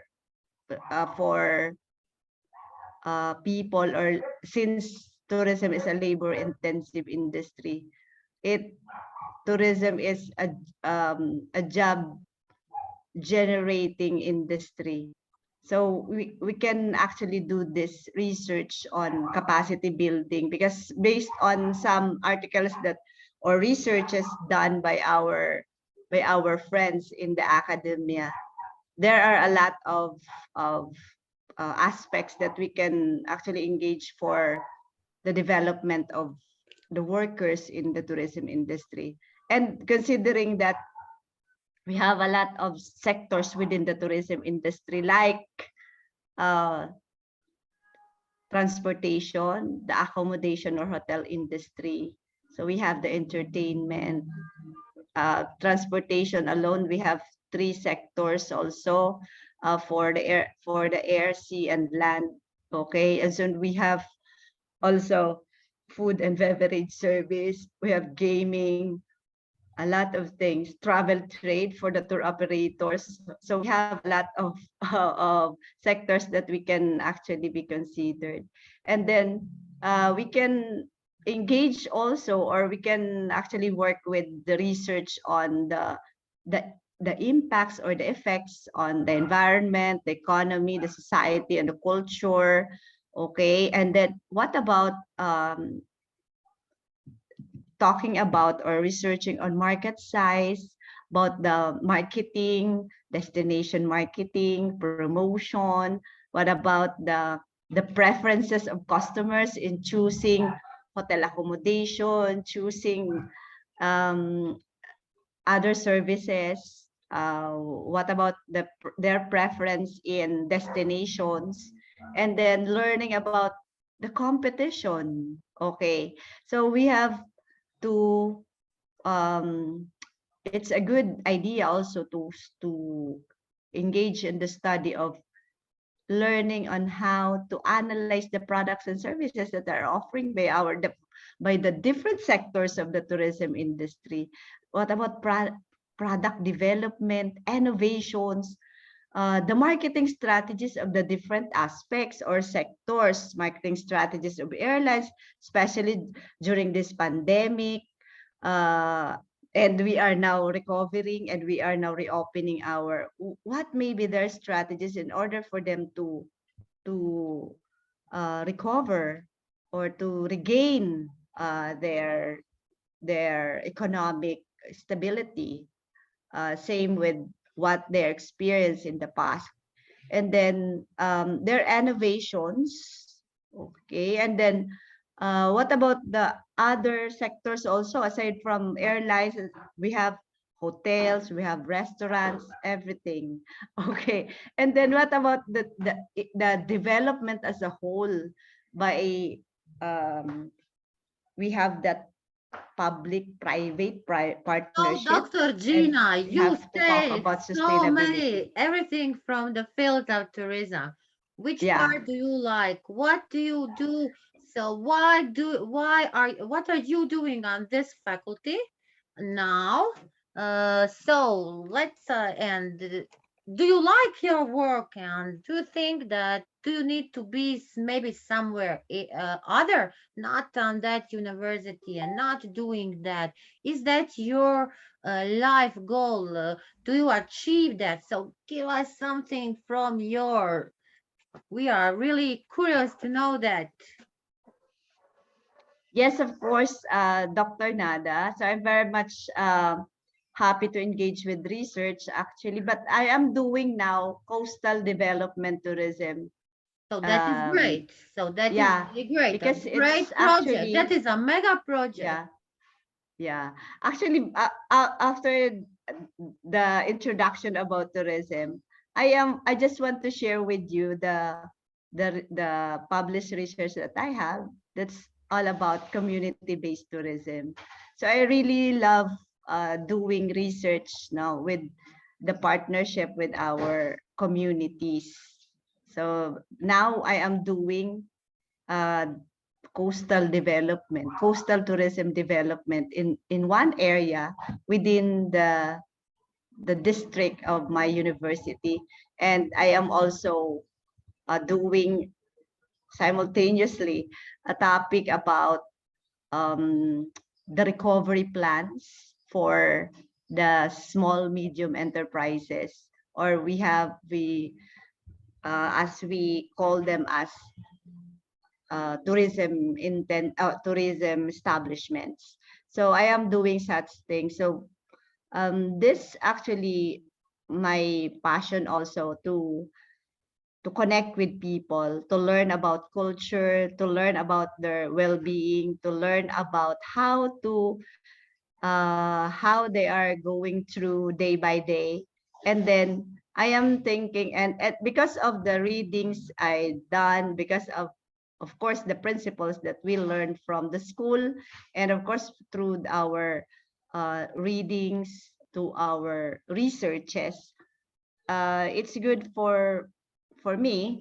I actually help them on how to come up with the best plan, the best strategy for them to have such livelihood projects or capacity building for their communities. So I am doing also um, trainings for tourist police.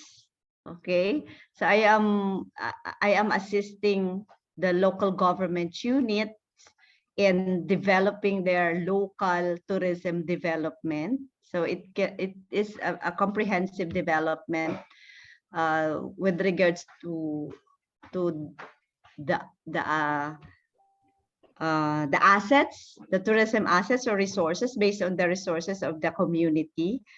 I assist them on how to come up with the local development plan in order for them to implement for their sector. And then this is actually the advocacy also of my university. So that's why I am doing this, because it's within the agenda of my university. Do you So like that? Do you like that? yeah, Do yeah. you enjoy doing that? Yes. Of course, Dr. Nada, because I really like to engage with the communities. I really like to um, assist them. I like to talk with them of what their about their culture, about their livelihood, and what about um, uh, um, uh, their status right now, what they are doing in their communities. So from there, I am happy to assist them. So actually, our university has a lot of projects connected with research and community extension. So we did researches, and then later we have to come up with such program to assist them on how, since we are in the tourism program, our trainings are actually on local tour guiding. We taught people, the local people in the communities, on how to guide tourists, and then housekeeping, and we are actually advocating the homestay program. Then we assist the localities on how to come up with the homestay program in their communities. Another thing, what about the food and beverage service, on how to manage a small cafe or small restaurant in their area, Right. utilizing Really, the local it is really products. interesting. Dr. Yeah. Gina, I will little interrupt you. Listen to Yes. me. Is Okay. it in your case, women have skills and talents that are not being fully utilized? What do you Okay. say about that? Okay. Actually, women are very much capacitated to do everything. It's incomparable because we are blessed. We are actually given a lot of things that we can actually share to everyone. Um, there's no limit, actually, for me. There's no limit for women. Do you agree, Dr. Yes, that is Nada? what we want Yeah, to hear. We want to hear. yeah. Yes. There's no limit to us. Mhm. Actually, in my friends in other countries, they are actually amazed of what I am sharing about women empowerment in my country, because Dr. Myla knows this, because women here in the Philippines are actually empowered. That's actually in my end, and we are protected by law. Wow. Okay, so we have that. I can say that that is the same in my country. Really, we are very empowered, protected. I can say really blessed. So there's no thing that we cannot achieve in my country for a woman. Really. Yeah, so everything we can do it. Like, we can do everything that we want as women, right, Ma'am Myla? We can actually run for even presidency if we want. So I think Yeah, that the next we have a session for 10 minutes. We'll start at IIU. So we need Dr. Gina to have little finish. We can ask you more. So I think that first thing is that we can make a research together about this topic, empowering women. Here we have four ladies, and it needs to be Scopus, please. So, okay, so we will do it. Philippines, Australia, Croatia, and we can handle it. I'm Croatia, but we can put little India also here. I can do for sure. 2 countries. So let's see. I think that we can make a great research because we already have today an amazing story.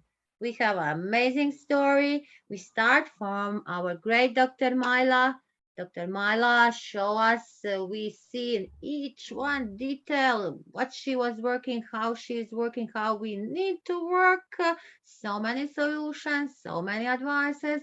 Our great Mireille also, we took all from this what we need, the STEM, empowering women in STEM. So, and now come to Dr. Gina at the end with her solutions and advices. We talk about the tourism, but we get more than we get a big picture. We come to the conclusion that the woman is empowered. What it means for us, a woman is empowered. Women on the Philippines is empowered, in Croatia, in Australia, and we want the all women around the globe to be what? Please Please, Miss Mireille, continue. We want all women around the world to be what? Yeah, we want all, all women around the world to be free and really strong. And Yes. that's really what we want. Dr. Myla, what you say? We want women who can participate in the decision making, make actions of their own, and be part of the government to take the lead. Yes, more in government. Dr. Gina? I want women in the global arena to be to be more powerful, to engage in, like what Ma'am Myla said, engage in the decision making, having freedom in expressing themselves, having freedom to do what they want, and having freedom to lead an organization or maybe a country. Wow, this is so great, so great. It means that we never quit. We never quit. We need to continue. So I'm sure that we will continue together again and be here. I'm really honored to have you three amazing ladies today with me, encouraging all others, sharing knowledge about the research. And what to say here?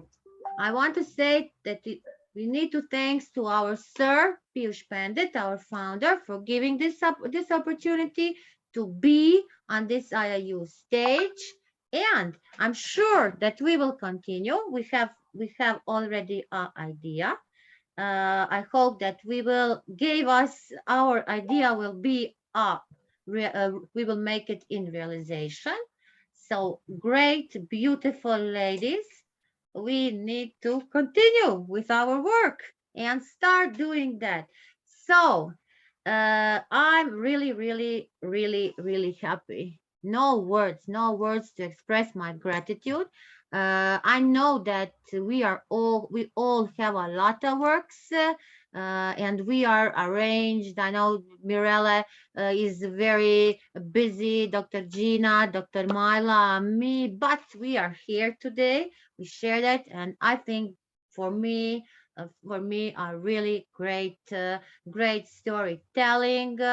So that this is a research as storytelling and storytelling as research. And this event for me is really amazing. Especially yesterday I have a man and woman. First day we have two men, but today we are here four ladies. So we are very powerful. And I hope that that we will share this positive energy all around, because we have a beautiful smile. Dr. Myla has a beautiful smile, Mirella, Dr. Gina. So, and all of us are being what we need to always be, the best version of ourselves. So we are that.